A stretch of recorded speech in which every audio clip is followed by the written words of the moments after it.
Captain Sarah Chen pressed her face against the viewport of the research vessel Endeavour, watching the massive space station grow larger as they approached. The Galactic Council station was impressive as always, but something felt different today. The usual busy traffic of ships coming and going seemed oddly quiet. "Captain, we're receiving a priority message from Station Commander Vexitar," announced Lieutenant Rodriguez from the communications station. "Put it through," Sarah replied, settling into her command chair. The holographic display flickered to life, showing the tall, blue-scaled figure of Commander Vexitar, a Xylonian who had run this station for over 20 Earth years. His usually calm demeanor seemed strained. "Captain Chen, thank you for responding to our call. We have a situation that requires immediate attention," Vexitar said, his translator rendering his clicks and whistles into perfect English. "We're here to help, Commander. What's the situation?" Vexitar hesitated, which was unusual for his species. 3 days ago, one of our deep space monitoring satellites detected a distress signal from the Keth Nebula region. The signal was weak, but our analysis suggests it came from a Zarathi vessel. Sarah's science officer, Dr. Elena Vasquez, looked up sharply. "Zarathi? But Captain, the Zarathi homeworld was destroyed 18 months ago when their sun went nova. The few survivors scattered across the galaxy." "Exactly," Vexitar continued. "When we received the signal, I immediately contacted the major powers in this sector, the Hegemony Council, the Trilaxian Empire, the Vorthan Collective, and several others." "And?" Sarah asked, though she could already sense where this was heading. "They all refused to investigate. The Hegemony said it was too risky to send ships into nebula space for what might be a false signal. The Trilaxians claimed they had no ships available. The Vorthans—" Vexitar paused, his scales shifting to a darker shade. "The Vorthans said that any remaining Zarathi were not their problem." Dr. Vasquez shook her head in disgust. "The Zarathi were one of the most peaceful species in the galaxy. They never bothered anyone, just focused on their art and philosophy. Unfortunately, that same peaceful nature made them politically insignificant," Vexitar explained. "No one sees value in risking resources for a species that can offer nothing in return." Sarah felt a familiar anger rising in her chest. It was the same feeling she'd had as a child when she saw bullies picking on smaller kids. "Commander, you called us because you want the humans to investigate this signal. Your species has a reputation for—" Vexitar searched for the right words. "For taking actions that others consider unwise but necessary." Lieutenant Rodriguez snorted. "That's a diplomatic way of saying we're crazy enough to help people when no one else will." "The nebula is dangerous," Vexitar warned. "The electromagnetic interference will disrupt most of your systems. Navigation will be nearly impossible. And if there is a Zarathi in distress out there, they might not survive much longer." Sarah looked around at her crew. The Endeavour was a small research vessel with only 38 people aboard, built for scientific missions rather than heroic rescues. But she could see the same determination in their eyes that she felt in her heart. "Send us the coordinates, Commander. We'll investigate." "Captain," Dr. Vasquez said quietly, "I should mention that the Zarathi have a unique physiology. They're silicon-based rather than carbon-based like most species. If one of them is injured or their life support has failed, we might not know how to help them." "Then we'll figure it out when we get there," Sarah replied. 2 hours later, the Endeavour was moving away from the station toward the Keth Nebula. The journey would take 6 hours at maximum warp, and Sarah had used that time to study everything their computer banks contained about Zarathi biology and technology. The Zarathi were fascinating creatures. Standing nearly 7 feet tall, they resembled living crystals with bodies that shifted between translucent and opaque, depending on their emotional state. They communicated through harmonic vibrations that created beautiful music-like patterns. Their technology was based on resonance frequencies rather than electronic systems. Most importantly, Dr. Vasquez explained during their briefing, Zarathi need specific mineral compounds to survive. Their homeworld had unique crystal formations that provided these nutrients. Without them, a Zarathi will slowly starve, and their body will become brittle and eventually shatter. How long can they survive without these minerals? Sarah asked. Our records suggest no more than 2 weeks. If this signal has been broadcasting for 3 days, and it took time for them to get into distress, Dr. Vasquez shrugged grimly. As they approached the nebula, the spectacular view almost made Sarah forget the seriousness of their mission. The Keth Nebula stretched across space like a cosmic rainbow, with swirling clouds of gas and dust in every color imaginable. But she knew those beautiful clouds would play havoc with their instruments. Captain, we're entering the nebula's outer edge, reported their navigator, Ensign Park. Long-range sensors are already showing interference.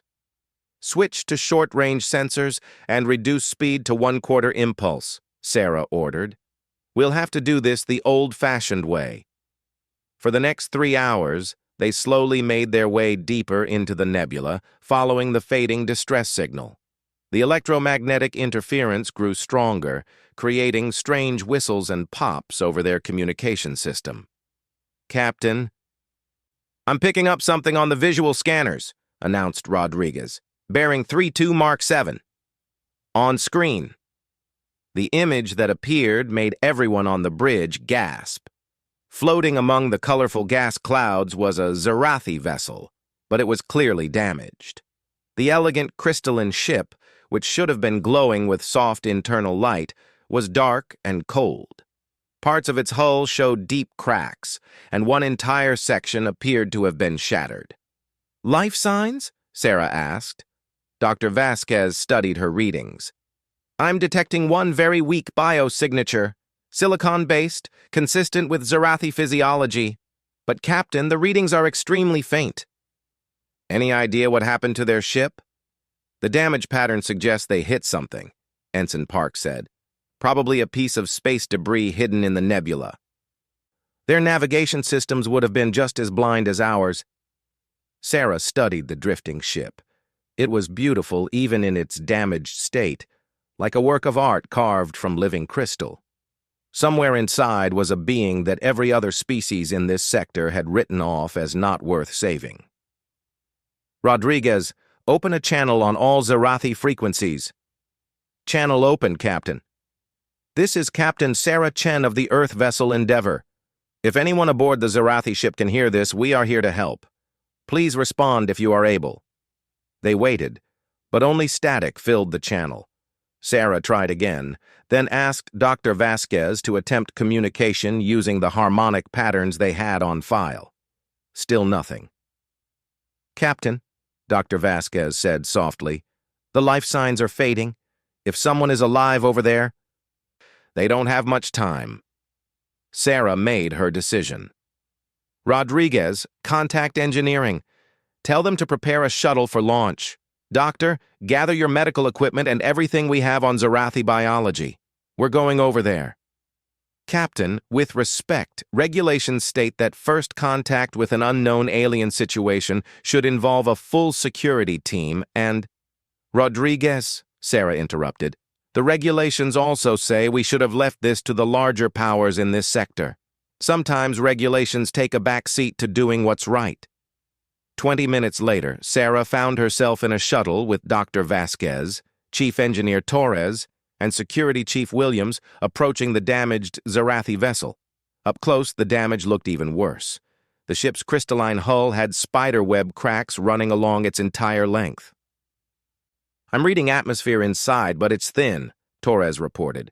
The hull breaches aren't complete, but they're letting air leak out slowly. Any docking ports we can use? Negative. But there's a section where the hull damage has created an opening large enough for us to enter. Sarah nodded. Do it. Their shuttle carefully maneuvered into position, and Torres managed to create a temporary seal using emergency patches. As they prepared to enter the alien ship, Williams checked his weapon. Chief, stow that, Sarah ordered. Captain, we don't know what we might find in there. We're going to find someone who needs help, Sarah replied firmly. and they're going to see humans for the first time. I want their first impression to be that we came to help, not to threaten." The interior of the Zarathi ship was like walking through a cathedral made of crystal. Even damaged and dark, it was breathtakingly beautiful. The walls seemed to sing softly as they moved through them, responding to their footsteps with gentle harmonic chimes. "Life signs are coming from the forward section," Dr. Vasquez whispered, her voice echoing strangely in the crystalline corridors. They found the Zarathi in what appeared to be the ship's control center.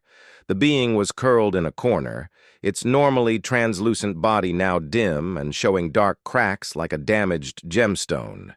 It was unconscious but still breathing, if the slow harmonic pulses it was producing could be called breathing.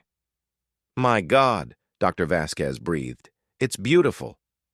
The Zarathi was indeed magnificent, even in its weakened state. Its body seemed to be carved from living opal, with colors shifting slowly beneath its surface. But Sarah could see that those colors were fading, and the cracks in its crystalline skin were growing larger. "Doctor, what do we need to do?" "First, we need to stabilize it and get it back to our ship. But, Captain, I have to be honest. I don't know if we have what it needs to survive." As they carefully lifted the Zarathi onto an improvised stretcher, Sarah noticed something that made her heart sink.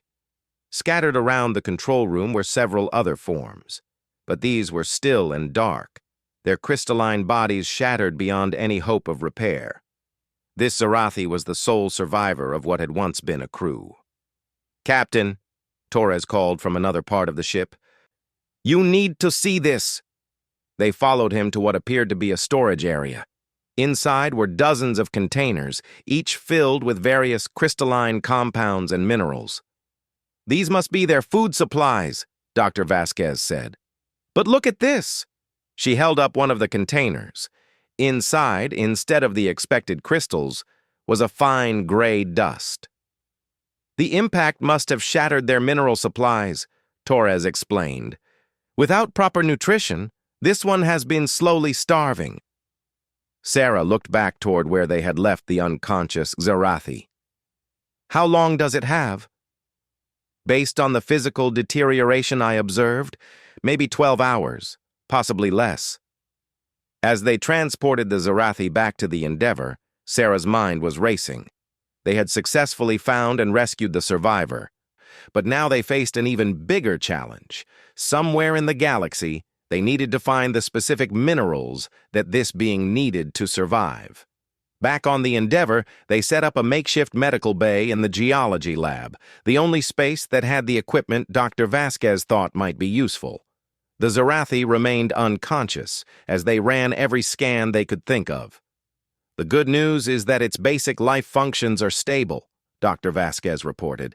"The bad news is that I can see the mineral deficiency is severe. Its body is essentially cannibalizing itself, breaking down its own crystalline structure to maintain vital functions." "Can we synthesize what it needs?" "I'm working on that with Torres, but Captain, the molecular structure of these compounds is incredibly complex. It could take weeks to figure out the right formula. And we don't have weeks." Sarah sat down heavily in her command chair. They had found the Zarathi. They had rescued it from its drifting tomb, but they might still lose it to starvation. Around the galaxy, other species had decided this life wasn't worth the effort to save. "Captain," Rodriguez said quietly, "Commander Vextar is requesting an update. Tell him we found one survivor, but we need help." Sarah paused, then added, "And Rodriguez? Send a message to every human ship, research station, and colony within 50 light years. Tell them we need crystalline mineral samples, specifically anything that might be compatible with silicon-based life forms." "That's going to be a lot of ships to contact," Rodriguez warned. "Then we better get started." As the Endeavor began broadcasting its call for help across human space, Sarah stood over the unconscious Zarathi. Its body continued to emit soft, musical sounds, like a crystal wind chime in a gentle breeze.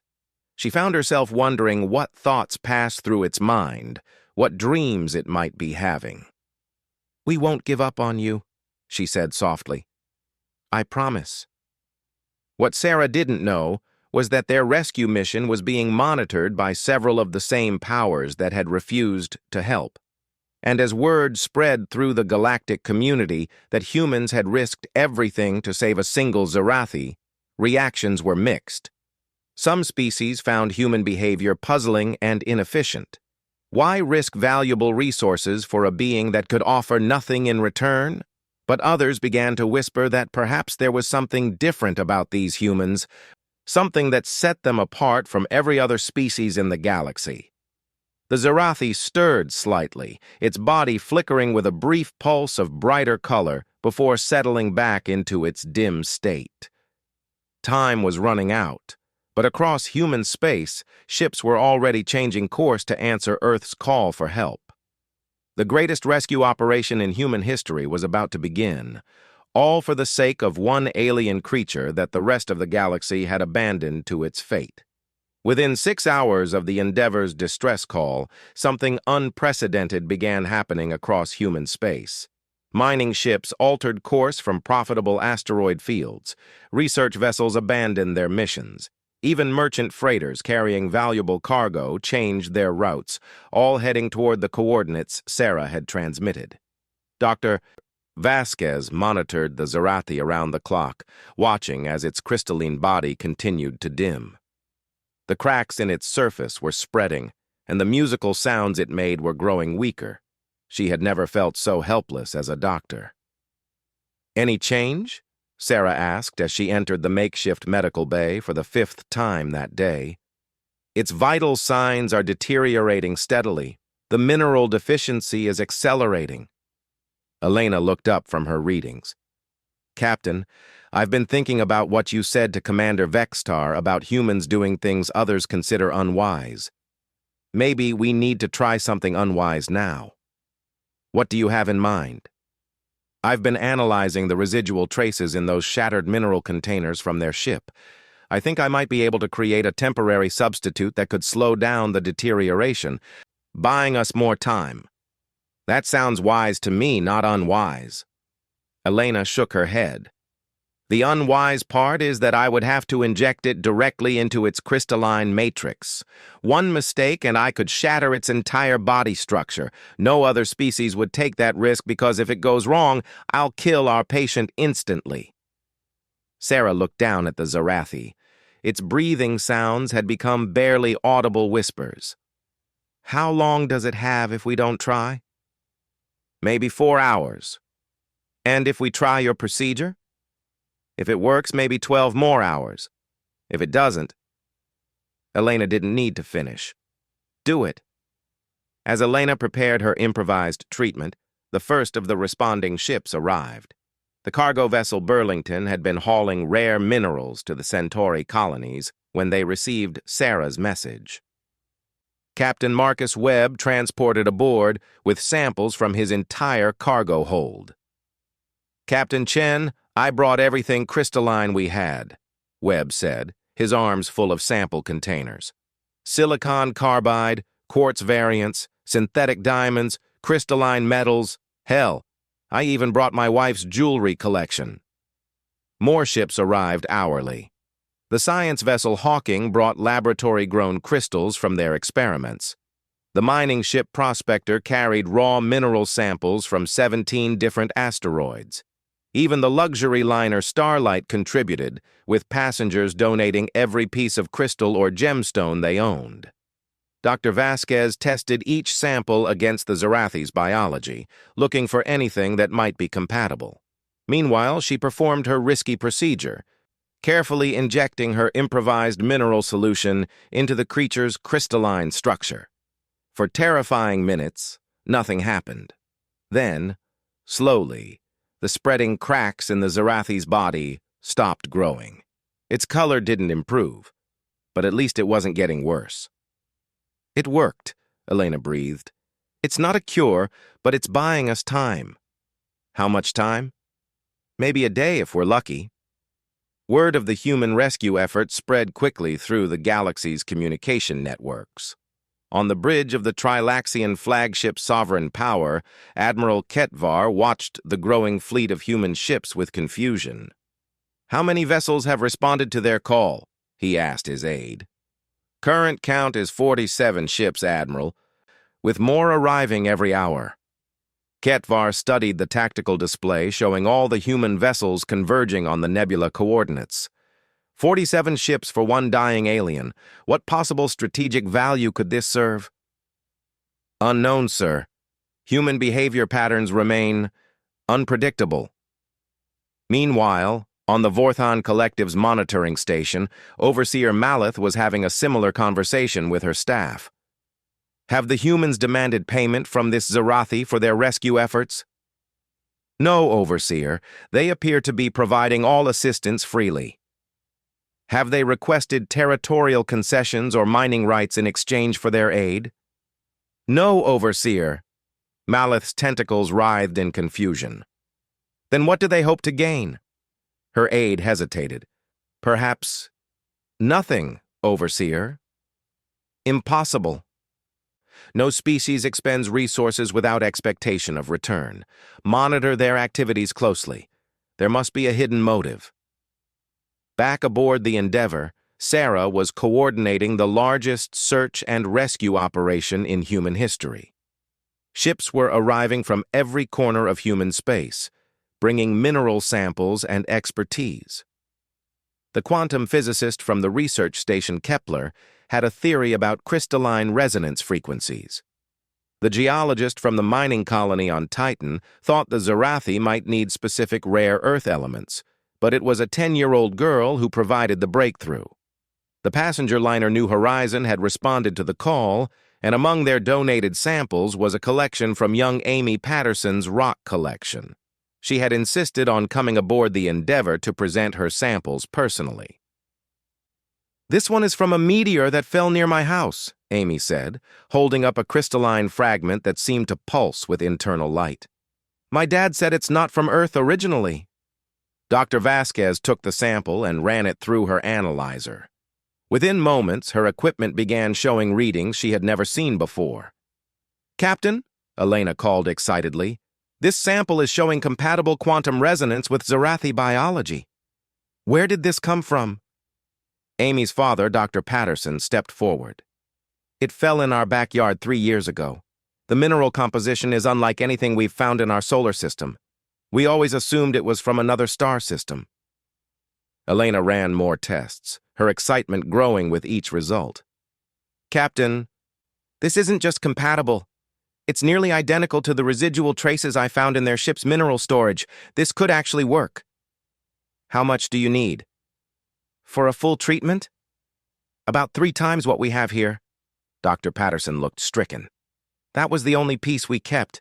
The rest is probably still scattered around our property on Earth." Sarah was already moving toward the communications station. "Rodriguez, get me a direct line to Earth Command. Priority 1. Within an hour, every available search team on Earth was combing the Patterson family's property and the surrounding area. Agricultural robots, construction drones, and hundreds of volunteers with metal detectors spread across the impact site. The 10-year-old girl who had started it all directed the search from her bedroom window, pointing out areas where she remembered seeing pretty rocks. As the search continued on Earth, the Zarathi's condition began deteriorating again despite Elena's treatment. The temporary fix was wearing off, and their patient was running out of time.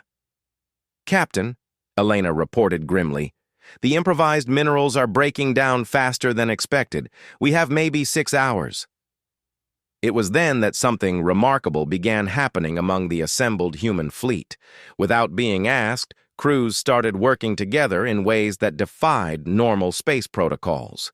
The mining ship Prospector used its industrial fabricators to create specialized search equipment. The research vessel Einstein provided detailed analysis of the Earth search area. The cargo ship Burlington offered to carry search teams and equipment. Captain Webb of the Burlington summed up what everyone was feeling. "My grandmother always said that you judge people by how they treat those who can't do anything for them. Well, this Zarathi can't do anything for us, and that's exactly why we need to save it. The breakthrough came when 12-year-old Tommy Patterson, Amy's older brother, remembered seeing his sister playing with glowing rocks near an old tree stump 6 months earlier. The search teams rushed to the location and found 17 fragments of the same crystalline mineral, enough for not just one treatment, but several. As the precious cargo was rushed to the nearest spaceport for immediate transport to the Endeavour, the Zarathi stirred for the first time in hours.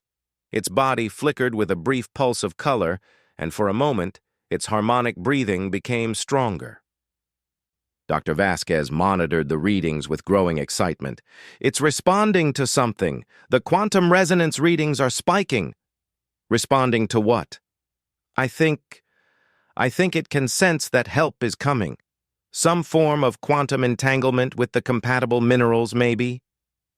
As if in confirmation, the Zarathi's body pulsed again, this time with a clearer, more musical tone. Throughout the crystalline structure, faint patterns of light began to move, like slow aurora dancing beneath its surface. "Elena," Sarah said softly, "I think it's trying to communicate." Dr. Vasquez quickly pulled up the harmonic communication patterns from their database and began playing them through the ship's speakers. The Zarathi's body responded immediately, its own sounds shifting to match the frequencies. "It's working," Elena whispered. "I think it knows we're here." The patterns grew more complex, and their computer began translating the harmonic sequences into recognizable language patterns. Slowly, words began forming on their translation display. "Help. Coming. Grateful. Why? Help. Me?" Sarah moved closer to the Zarathi and spoke clearly, letting the ship's computer translate her words into harmonic patterns. "Because it's the right thing to do. Because no one should die alone. Because we're all connected." The Zarathi's response was a long musical sequence that their computer struggled to translate. Finally, words appeared. Others. Abandoned. Ship. Dying. Alone. You. Came. Why? Species. Unknown. To. Me? "We're called humans," Sarah replied. "And we came because someone needed help." The mineral samples arrived on a high-speed courier ship just as the Zarathi's vital signs began failing again. Dr. Vasquez worked quickly, preparing the real mineral compounds with the same care a surgeon would use for a heart transplant. "This should work," she said, though her hands were shaking. "The quantum resonance is perfect. The molecular structure matches their biology. But I've never done anything like this before." As Elena began the treatment, every human in the fleet watched and waited. 49 ships from across human space, carrying over 3,000 people, all focused on saving one alien life. The effect was immediate. The Zarathi's body began glowing with renewed light, the cracks in its surface sealing themselves as proper minerals were absorbed. The musical sounds it made grew stronger and more complex, filling the medical bay with harmonies that sounded like joy made audible. "Vital signs are stabilizing," Elena reported, tears of relief in her eyes. "Energy levels are increasing. The cellular regeneration is working perfectly." The Zarathi's communication grew stronger, too. Through the harmonic translator, they could hear its amazement and gratitude. "Life. Returning. Pain. Ending. How did you know how to help?" "We didn't know," Sarah admitted. "We just tried everything until something worked. Your species is unknown to me, but your hearts, I understand." Throughout the assembled fleet, crews cheered as news of the successful treatment spread. On mining ships and research vessels, in cargo holds and passenger lounges, humans celebrated the survival of a being they had never met. But their celebration was being monitored by others. On ships belonging to the Trilaxian Empire, the Vorthon Collective, and the Hegemony Council, military analysts were filing reports that would change how the galaxy viewed humanity forever. The humans have demonstrated a willingness to sacrifice significant resources for no strategic gain, wrote Admiral Ketvar. This suggests either remarkable stupidity or principles that transcend rational self-interest. Further study required. Overseer Maleth's report was more blunt. Human behavior defies all standard models of interspecies relations. They appear to possess an irrational commitment to preserving life regardless of political or economic benefit. This could be either a dangerous weakness or an unprecedented strength. As the Zarathi continued to recover, growing stronger with each hour, the assembled human fleet began to disperse. Ships returned to their interrupted missions, crews went back to their regular duties, and the extraordinary became ordinary once again. But something fundamental had changed in the galaxy. Word spread through every spaceport, every colony, every trading post. When faced with a choice between profit and principle, between safety and service, between abandonment and aid, the humans had chosen differently than every other species. The Zarathi, now strong enough to sit up in its makeshift bed, looked at Sarah with eyes like living stars. "You gave me life twice, once when you found me, once when you healed me. How can I repay this debt?" "There's no debt," Sarah replied. "But if you want to repay something, remember this moment. Remember that when the galaxy gave up on you, someone chose to care. I will remember, and I will tell others of your species. You are different from all others." As Sarah looked around at her crew, all of whom had worked tirelessly to save a being they had never met, she realized the Zarathi was right. They were different. And maybe, just maybe, that difference would start to matter in a galaxy that had forgotten what it meant to care. 6 weeks after the rescue in the Keth Nebula, Captain Sarah Chen stood in the observation deck of the rebuilt Zarathi vessel, watching as the last of the human engineering teams put finishing touches on the crystalline ship's new systems.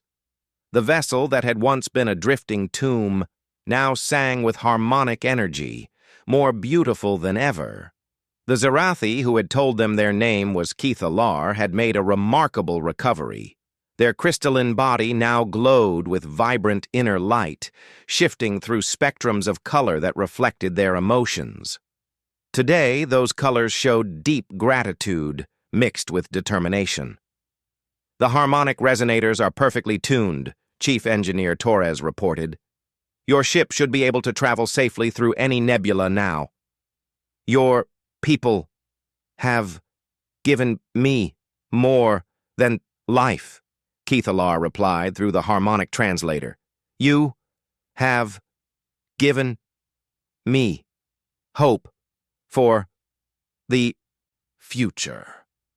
What none of them expected was how quickly that future would arrive. The first indication came when Commander Vextar contacted the Endeavor with news that would change everything. "Captain Chen, you need to see this. We're receiving a transmission on the emergency frequencies, and it's in Zarathi harmonic patterns." The message, when translated, was simple but profound. "To the humans who saved our kinsmen, we are coming." Within days, the impossible began happening. Ships started arriving at the Galactic Council station, ships that no one had seen for over 18 months, sleek crystalline vessels, each one singing with harmonic frequencies, emerged from deep space where they had been hiding since their homeworld's destruction.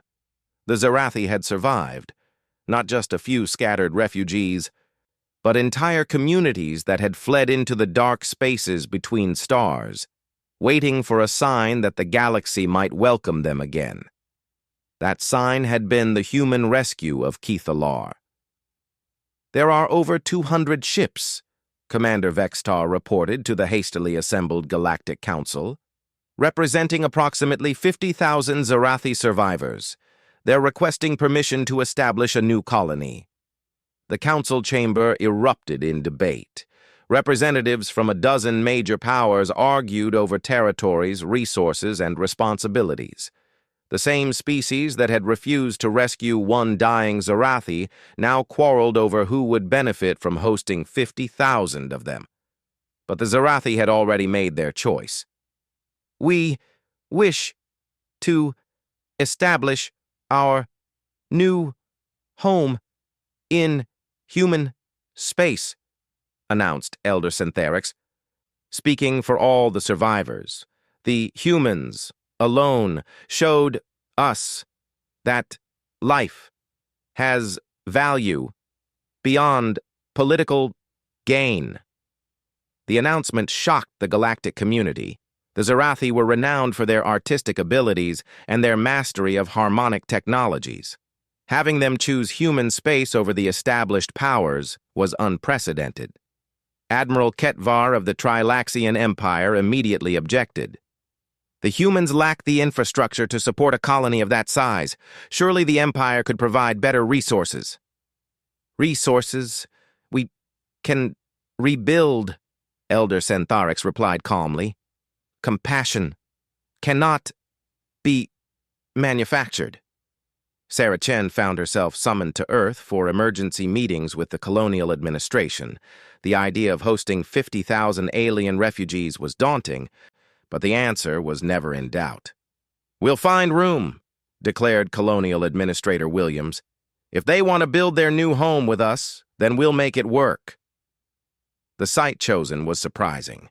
Instead of requesting a planet in the inner colonies with established infrastructure, the Zarathi asked for permission to settle in the asteroid belt of the Kepler system.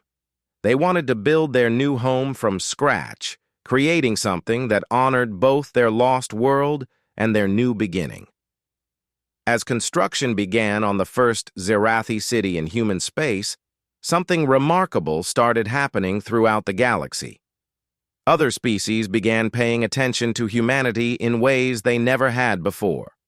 The first to arrive were the Manthari, a species of insect-like beings who had been struggling with a plague affecting their young.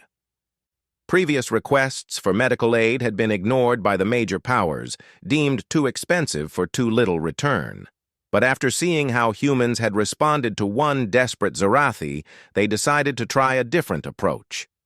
Dr. Elena Vasquez found herself leading a medical mission to the Manthari homeworld, working around the clock to develop treatments for the affected larvae. The breakthrough came when she applied the same principles she had used with Keith Alar, refusing to accept that some lives were worth less than others. Next came the Sketh refugees, survivors of a corporate war that had devastated their mining colonies. Every major power had refused them sanctuary, calling them economically unviable, but human colonies opened their doors, providing temporary shelter while helping the Sketh establish new settlements. Each act of compassion sent ripples through the galactic community. Species that had been ignored for centuries began looking toward human space, not for military protection or trade advantages, but for something far more valuable, the simple recognition that their lives mattered. "It's becoming a problem," complained Overseer Malith during a collective council meeting. "Every desperate species in the galaxy is running to the humans. It's making the rest of us look callous by comparison." "Because we are callous," pointed out Counselor Threshenach. "We've built our entire civilization on calculating value and benefit. The humans seem to operate on entirely different principles." The change in galactic politics was gradual, but undeniable. Trade routes shifted as species chose to do business with humans over traditional powers. Diplomatic alliances formed along new lines, with smaller species gravitating toward human leadership. The humans had inadvertently created something unprecedented, an alliance based on shared values rather than mutual benefit.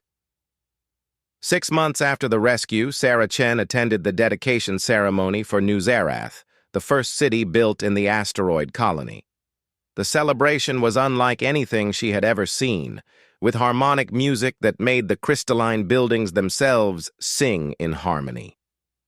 Keith Alar had become something of a hero among their people, not for surviving their ordeal, but for being the catalyst that brought their species together with humanity. They had established a unique role as liaison between human and Zarathi communities, helping to translate not just languages, but entire ways of thinking. "Captain Chen," Keithalar said as they stood together watching the dedication ceremony, "I must ask you something. When you found me dying in space, did you know that saving me would lead to all this?" Sarah looked around at the celebration, at the humans and Zarathi working together, at the representatives from a dozen other species who had come to witness this new beginning. "No," she admitted. "We just knew you needed help. That is why it worked. You acted without calculating benefit. You saved a life because life itself had value to you. This is not how most species think." The ceremony was interrupted by an urgent communication from the Galactic Council. Admiral Ketvar himself appeared on the holographic display, his usual arrogance replaced by something that looked almost like respect. "Captain Chen, the Empire wishes to consult with human representatives regarding our colonial policies. It seems your methods are proving more effective than our traditional approaches." It was the first time any of the major powers had asked humans for advice instead of dismissing them as naive idealists. Over the following months, the requests kept coming. The Vorthan Collective wanted to understand human refugee integration programs. The Hegemony Council asked for guidance on dealing with economically unviable populations. Even the proud Zilonian Republic requested human advisors for their diplomatic missions. But perhaps the most significant change came from an unexpected source. A young Trilaxian officer named Sub-Admiral Vecht Hai requested permission to serve aboard a human vessel, saying she wanted to understand what she called compassionate command principles. "In our military academies," she explained to Sarah, "we learn tactics, strategy, resource management, and political theory. But no one teaches us how to make decisions based on what you humans call the right thing to do. I want to learn that." Sarah found herself commanding the first integrated human-alien crew in galactic history, with officers from 6 different species all trying to understand what made human approaches to problems so different. The answer, she realized, wasn't complex strategy or superior technology. It was simply the radical idea that every life had inherent worth, regardless of what it could offer in return. The transformation wasn't without challenges. Old power structures resisted change, and some species viewed human influence with suspicion. There were still those who saw compassion as weakness and kindness as naivety.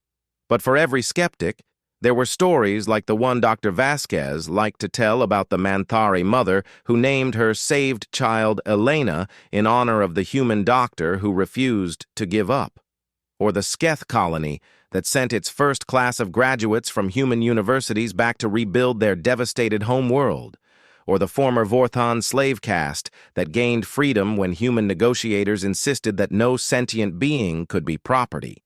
1 year after the rescue in the Keth Nebula, Sarah Chen received an unexpected visitor, an ancient Zarathi, so old that their crystalline body had taken on the deep purple hues that marked centuries of life, had traveled specifically to meet her. "I am Arethwil," the ancient being said, "keeper of the Song of Memory. I have lived for 800 of your years. I have seen empires rise and fall. I have watched species grow wise and foolish, but never have I seen anything like what you humans have done."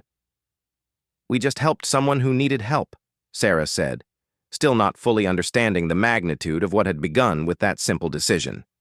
"You changed the fundamental equations of galactic civilization, Erethwil replied. For 10,000 years, species have interacted based on what they could gain. You introduced a new variable, what they should give. This will echo through history.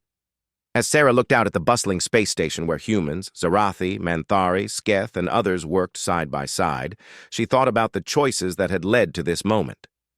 A distress signal that everyone else had ignored. A dying alien that nobody else thought was worth saving. A crew that decided to risk everything for a stranger. The galaxy was still full of species that calculated value and benefit before acting. But now it also had examples of a different way, a path that said some things were right regardless of cost or consequence. And slowly, others were starting to follow that path.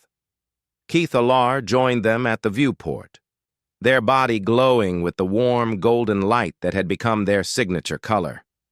The other day, they said, Vorthan trader helped a stranded Zalonian vessel without demanding payment. When asked why, he said, "It is what humans would do. Your species is becoming a verb in our language. To human means to act with compassion toward strangers." Sarah smiled, thinking of her crew and all the humans across the galaxy who had dropped everything to help save one alien life. They hadn't changed because of fame or recognition or political advantage. They had just done what felt right. And somehow, that simple choice had started changing the galaxy itself. In the months that followed, the ripple effects continued. The galactic refugee crisis that had been ignored for decades suddenly found solutions as species began adopting human protocols for handling displaced populations. Research into humanitarian technologies increased as governments realized that helping others could create new opportunities for everyone. Most importantly, a new generation was growing up across the galaxy with different ideas about how species should treat each other. Children who had grown up hearing the story of the Zarathi rescue, of humans crossing the galaxy to save a stranger, were asking different questions about right and wrong. But Sarah Chen never forgot that it had all started with one simple moment, seeing someone in distress and deciding that their life mattered, regardless of what they could offer in return. That, more than any technology or weapon, had proven to be humanity's greatest strength. And in a galaxy that had forgotten how to care, it was exactly what was needed to remind everyone what it meant to be truly civilized. The last entry in Sarah's log that day read, "Sometimes the most radical thing you can do is simply refuse to abandon someone who needs help. Today I learned that such refusal can change the universe."